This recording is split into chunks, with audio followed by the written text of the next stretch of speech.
શું છે? તુલસીબેન, ક્યાં રહેવાનું તમારે? બાપુનગર. શું તકલીફ હતી તમને?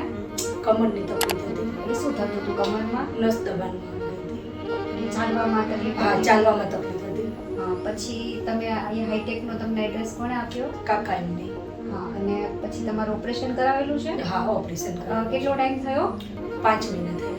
5 મહિના થયા. હા, 5 મહિના. અને ઓપરેશન કરાયું ત્યારે તમને પછી ચાલવાનું ને બધું ક્યારથી કીધું હતું ડૉક્ટરે? ચાલવાનું બીજા દિવસથી જ ચાલતા બીજે કર્યા. દિવસ. હા, અને બીજે દિવસથી તમારી જે તકલીફ હતી પહેલાની એમાં કેવું હતું પછી? એકદમ ફરક પડી ગયો. અને અત્યારે કેવું છે તમને? અત્યારે તો બહુ સારું થઈ ગયું છે. હોસ્પિટલ, ડૉક્ટર અને સ્ટાફનો અનુભવ કેવો રહ્યો બહુ તમને? સરસ.